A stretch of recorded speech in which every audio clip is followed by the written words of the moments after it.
Yang berikut toko Nuh. Siapa itu? Toko Nuh. Kamu tahu Nuh mengerjakan batra atau kapal itu di mana? Di atas gunung. Bayangkan, batra sebesar itu yang kamu mungkin sudah nonton di film, dia kerjakan di atas gunung yang tinggi.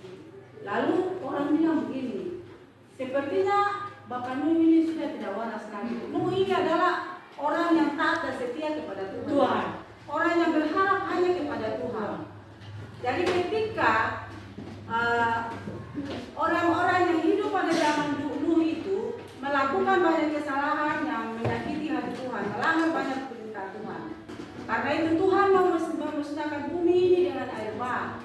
Lalu Allah mau menyelamatkan satu keluarga yang namanya Nuh. Nuh dengan istri dan ketiga anaknya yang bernama Sem.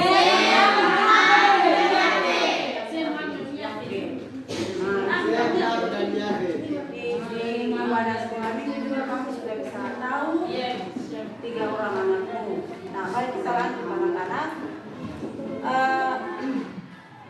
Saat air bah turun, Allah musnahkan bumi ini dengan air bah. Lalu Allah memerintah atau menyampaikan kepada Nuh untuk masuk ke dalam batra bersama dengan satu keluarganya dan sekitar 8 orang ya. Ya Bu. Begitu juga memasukkan semua hewan binatang di dalam batra itu sepasang. Jadi misalnya angsa 1 pasang, nuri 1 pasang, pokoknya binatang-binatang buas dan ini semua dimasukkan satu pasang. Jadi ketika air bah surut itu, Nuh ini berharap bahwa Tuhan pasti menyelamatkan Nuh dengan dia sudah keluarga. Dan terbukti semua umat yang ada di dunia ini meninggal, mati. Dan yang hidup hanya Nuh.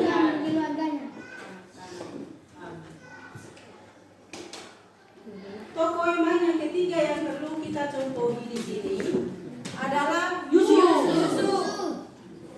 Yusuf ini dia punya bapak nama siapa? Yakub memiliki 12 anak. Kita kenal dengan 12 suku bangsa Israel. Yusuf ini adalah anaknya bungsu dari yang beranak laki. Yakub memiliki 12 anak laki-laki dan 1 anak perempuan. Tetapi di dalam daftar bangsa Israel itu, bangsa Yahudi itu daftar keturunan bangsa Yahudi atau bangsa Israel, mereka tidak memperhitungkan hak daripada anak perempuan. Karena itu Dina ini dia punya anak yang nama Dina ini tidak masuk ke dalam daftar keturunan bangsa Israel. Nah, pada masa hidup Yakub dan keluarganya atau adik kakaknya yang sebanyak 11 orang tambah Yusuf jadi 12. Saudara-saudaranya sangat membenci Yusuf ini karena sepertinya Yakub ini dia lebih mengasihi Yusuf. Jadi ada apa-apa misalnya salah satu contoh Yakub ini membuat baju atau jubah yang paling indah untuk Yusuf. Sementara di sebelah saudaranya tidak datang. Yusuf ini dia sudah bermimpi bahwa satu saat dia jadi seorang pemimpin. Jadi apa? Pemimpin. Lalu dia punya mimpi-mimpi itu dia cerita untuk dia punya saudara-saudara dan emosi. Dia bilang anak kecil ini masa dia mimpi bahwa satu saat dia perintah atau. Jadi daripada bapak ini cuma sayang dia, mendingan anak ini kita jual dia. Baru nanti kita berbohong kepada bapak bahwa yang Yusuf ini sudah dimakan oleh binatang buas. Jadi mereka berkumpul, kemudian ajak Yusuf ini sampai di sana. Ada yang bilang lebih baik kita masukkan dia dalam sumur tua ini. Terus ada saudara yang saya bilang jangan sumur lagi. Mari kita jual kepada orang Medan yang mahal. Jadi ada orang yang jual dia dengan uang berapa perak? Berapa? 20 keping perak. Kalau Tuhan Yesus dijual dengan berapa? 30 keping perak. Aduh. Kalau Yusuf itu dengan uang 20 keperak. Ya baik, lanjut ya. Nah, jadi Yusuf ini dijual ke orang Midian. Perhatikan sini. Kalau dalam soal itu kamu tahu. Dia dijual ke orang Midian dengan uang sejumlah 20 keping perak. Kemudian orang Midian ini dijual lagi kepada orang Mesir, kepada Potifar. Potifar ini pegawai istana, ya. Jadi dia tinggal di Potifar punya rumah. Nah, Potifar punya istri ini suka dia karena Yusuf ini dia laki yang ganteng. Awak dia punya perawakan itu dia ganteng. Jadi Potifar punya istri bujuk dia untuk selingkuh dengan dia, tapi Yusuf tidak mau. Lalu dia tarik kasih kabe Yusuf baca baju dia parlente kata dia berbohong bahwa Yusuf ini mau memperkosa dia. Begitu. Mau melecehkan dia. Padahal kenyataannya tidak seperti itu. Lalu Potifar masukkan Yusuf di dalam penjara. Di penjara Yusuf dia tinggal dengan juru minum dan juru roti. Lalu Yusuf dia bermimpi lagi di sana bahwa nanti tidak lama kemudian kamu ini satu digantung. Ya juru roti ini. Dia mimpi juru roti ini belum datang lalu itu dia punya roti itu sampai roti di talang itu sampai habis. Berarti nanti tidak lama lagi kau akan ditangkap dan kau dibunuh. Kenyataannya betul. Mimpi Yusuf itu benar. Kemudian Yusuf juga di dalam penjara dia bermimpi begini anak-anak. Perhatikan. Bahwa tiba-tiba muncul keledai kurus sekali, ada 7. Kemudian tiba-tiba muncul keledai yang gemuk 7 lagi. Lalu keledai yang kurus ini dia makan yang gemuk ini dia terlapas habis. Terus dia menjelaskan arti mimpi itu. Dia menjelaskan bahwa yang bermimpi itu Potifar. Jadi dia menjelaskan begini bahwa nanti muncul 7 tahun kelaparan dan kemudian 7 tahun kelimpahan. Kelimpahan artinya selama 7 tahun itu orang hidup dalam kelaparan yang tidak pernah terjadi. Lapar sekali. Dan kemudian setelah 7 tahun orang akan hidup dalam kelimpahan. Nah, dan karena itu Yusuf ini dia diangkat menjadi memegang sebagai pemangku jabatan di Mesir waktu itu. Dia memegang kunci daripada budak kok. Jadi selama 7 tahun itu orang Mesir ini tampung makanan di gudang, tampung persiapan. Jadi waktu ibu minta maaf, pertama itu kelimpahan dulu, lalu nanti kelaparan. Jadi masa kelimpahan itu Yusuf ini yang menampung masyarakat punya bahan makanan. Jadi semua kasih masuk di gudang banyak-banyak. Selama 7 tahun itu dia pegang kunci, tampung sampai banyak-banyak, sudah banyak sekali. Kemudian 7 tahun kelaparan, orang sudah tidak susah lagi karena Yusuf sudah mengaku sudah simpan makanan, jadi tinggal bagi. Oh hari ini kalau makan sekian, besok lagi. Jadi tidak makan.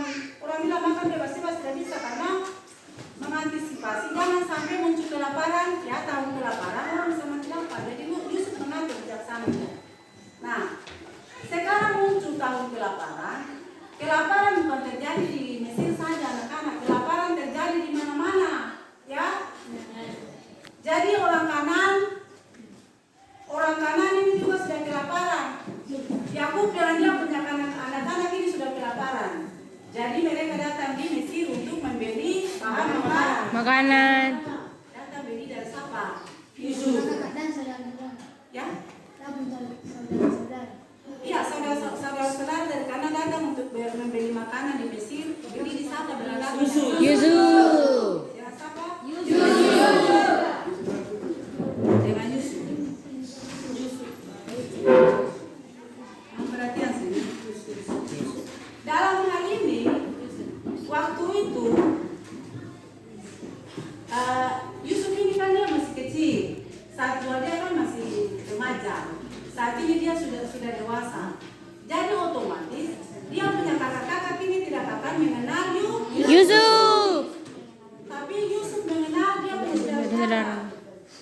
Jadi Yusuf gertak, ini kamu dari mana? Ini kamu mata-mata ya? Iya, tapi saudara, bukan Tuhan, kamu bukan mata-mata. Lalu kamu dari mana ini? Kami ini, ya aku mulai cerita di mana. Kami ini ada 12. Tapi adik kami yang musuh tidak tahu kemana.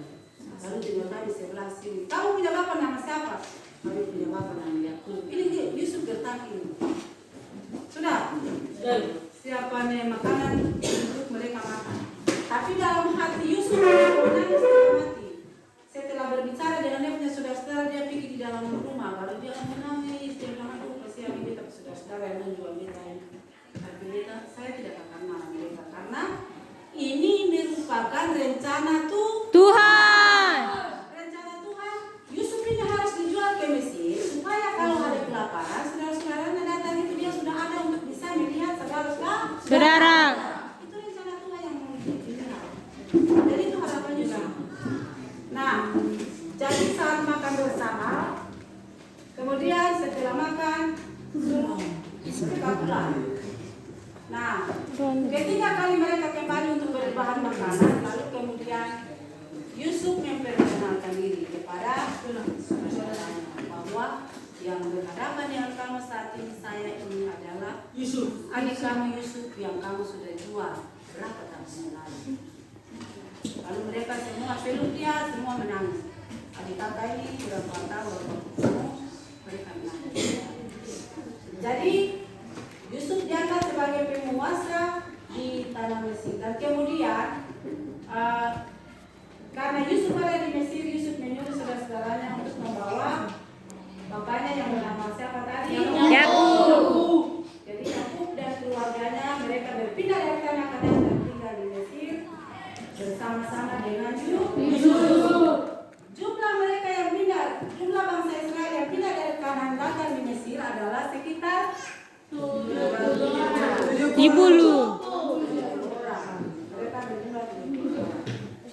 Nah, ya. Ya, Ibu. Sampai di sini siapa yang mau tanya? Nah, 3 tokoh Alkitab yang sebelum kita lihat, kita contohi iman dan kepercayaan daripada 3 tokoh ini, ya. Nah, dengan cara apa kita mencontohi mereka, ya? Kita harus tetap berpengharapan hanya kepada Tuhan. Ibarat ibu mau bilang di sini anak-anak. Kita berpengharapan ibarat apa? Kamu sudah pernah lihat jangkar? Sudah, Ibu. Apa? Motor, speed. Sudah lihat jangkar-jangkarnya belum? Sudah, Ibu. Pengharapan itu ibarat jangkar itu. Sebuah kapal kalau tidak memiliki jangkar, maka kapal itu Hanyut. motor itu akan hanyut karena tidak ada penahan. Tetapi kalau kita jadikan Tuhan Allah, Tuhan Yesus itu sebagai jangkar kehidupan kita, maka apapun persoalan yang kita dapat, kita tidak akan tergoda. Iman kita tidak akan goyah jika kita jadikan Tuhan Allah itu jurumudi dan jangkar kehidupan kita. Kita jadikan Tuhan Yesus itu satu-satunya penolong kita, harapan kita, yang bisa menolong kita jika kita ada dalam persoalan hidup, tekanan hidup, ya. Kita tetap kuat, kita tetap kokoh, karena kita berharap hanya kepada Tuhan. Yang materi kita di hari ini, saya berharap apa yang dijelaskan di hari ini kamu tolong catat, lalu siap diri sehingga ulangan nanti kamu bisa menjawab beberapa pertanyaan yang dikasih. Mari kita berdoa anak-anak, kita selalu berdiri. Ya, sebelum kita berdoa, kita beri tepuk semangat sekali lagi dulu. Ayo, tepuk semangat.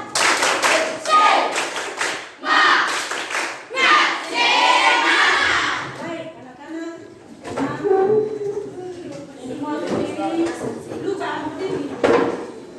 Dan mari kita berdoa.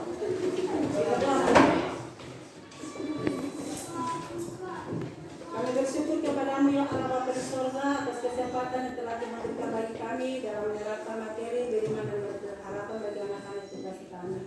Semua yang hamba sudah sampaikan biarlah Tuhan katakan itu dalam akal dan pikiran mereka.